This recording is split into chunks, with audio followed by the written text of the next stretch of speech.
নির্বাচনে জয় পরাজয় নির্ধারণে পোস্টাল ভোট হবে গুরুত্বপূর্ণ ফ্যাক্টর।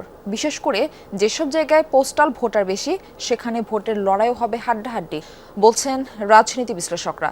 সেক্ষেত্রে কারচুপির আশঙ্কাও উড়িয়ে দিচ্ছেন না তারা। পোস্টাল ভোট সংগ্রহ থেকে শুরু করে গণনা পর্যন্ত পুরো প্রক্রিয়া সুস্পষ্টভাবে ভোটার ও প্রার্থীদের সামনে তুলে ধরতে নির্বাচন কমিশনকে পরামর্শ দিয়েছেন বিশেষজ্ঞরা।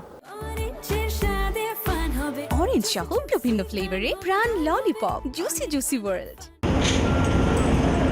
আইনে পোস্টাল ব্যালটের নিয়ম থাকলেও বছরের পর বছর বিদেশ থেকে আসেনি একটি ভোটও। ত্রয়োদশ সংসদ নির্বাচনে প্রথমবারের মতো ভোটাধিকার চর্চার সুযোগ পাচ্ছেন রেমিটেন্স যোদ্ধারা। শুধু প্রবাসীরাই নয়, আইনি হেফাজতে থাকা ব্যক্তি, নির্বাচন সংশ্লিষ্ট এবং সরকারি কর্মকর্তা, আইন শৃঙ্খলা বাহিনীর সদস্যরাও ডাকযোগে ভোট দিতে পারবেন। এবার ৫ জানুয়ারি ছিল পোস্টাল ব্যালটে ভোট ও গণভোটের জন্য নিবন্ধনের শেষ সময়। নিবন্ধন করেছেন ১৫,৩৩,৬৮২ জন। এর মধ্যে দেশের ভেতরে নিবন্ধন করেছেন ৭,৬১,১৪০ জন। প্রবাসী ভোটারের সংখ্যা ৭,৭২,৫৪২।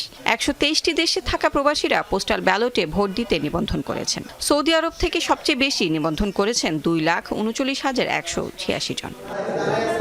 এরই মধ্যে গণভোট ও সংসদ নির্বাচনের ব্যালট পেপার ভোটারদের কাছে পাঠানো শুরু হয়েছে। প্রতীক বরাদ্দের পর ডাকযোগে ভোট পাঠাতে পারবেন প্রবাসীরা। কুমিল্লা, ঢাকা, চট্টগ্রাম বিভাগে পোস্টাল ভোটারের সংখ্যা বেশি। বিশেষ করে ফেনী ১, ২, ৩, চট্টগ্রাম ১৫, কুমিল্লা ৫, ৬, ১১, নোয়াখালী ১ ও ৩, সিলেট ১ আসন সহ ১৮টি জেলায় ভোটার সংখ্যা ১০,০০০-এর উপরে।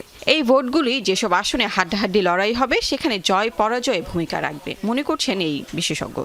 কোনো সময় তো আমরা এরকম দেখেছি, অল্প কয়েকটা এক ভোটেও কিন্তু হয়েছে কোথাও না কোথাও। তো এই সকল ক্ষেত্রে কিন্তু এগুলো নিয়ে মারাত্মক প্রশ্ন আসবে। ওখানে রাজনীতিগুলো যেভাবে প্রবাসী ভোটারদেরকে মোটিভেট করবে, ভোটগুলো কিন্তু এখানে এইভাবে পড়বে। এইটা ফলে দেখা যাবে রাজনৈতিক দল যারা বিদেশে মনোযোগ কম দিবে, প্রবাসে মনোযোগ কম দিবে, তারা দেখবে যে এখানে অনেক কাজ করেছে কিন্তু হয়তো ৫,০০০ ভোটে হেরে গেছে, ২,০০০ ভোটে হেরে গেছে বা ১,০০০ ভোটে হেরে গেছে। এইটা কিন্তু খুব চিন্তার বিষয়। পোস্টাল ভোটে কারচুপির সংখ্যাও উড়িয়ে দিচ্ছেন না বিশেষজ্ঞরা। তাই পোস্টাল ব্যালট গণনা প্রক্রিয়ায় নজর দেওয়ার পরামর্শ তাদের। যে সকল আসনগুলোতে প্রার্থীরা দুজনেই খুবই শক্তিশালী, সেখানে কিন্তু প্রার্থীগুলো কোনো না কোনো প্রক্রিয়া বের করতে পারে, তারাও নিজেরা ইনোভেট করতে পারে যে কীভাবে পোস্টাল ভোটটাকে আমি অ্যাবিউজ করতে পারি। নির্বাচন কমিশনকে কিন্তু এই জায়গায় খুবই সিরিয়াস থাকতে হবে। রিটার্নিং অফিসার বলবে আমি এতগুলো ব্যালট পেপার ইস্যু করেছিলাম, আমার হাতে এতগুলো ব্যালট পেপার এই মুহূর্তে এসে পৌঁছেছে, আমাকে গণনা করতে হবে। ইলেকশন কমিশনের নির্দেশনা অনুযায়ী এই টাইমের মধ্যে গোপনীয়ভাবে না করে তাহলে এটার প্রশ্ন ওঠার সুযোগ সবাই তো দেখছে। এর আগেও ২৪-এর নির্বাচনে পোস্টাল ব্যালট উৎসাহিত করতে এই প্রক্রিয়ায় ভোট দিয়েছিলেন রাষ্ট্রপতি। তবে পদ্ধতিগত ঝামেলায় কাজে আসেনি সে উদ্যোগ। লাভলি বিথি, যমুনা নিউজ, ঢাকা।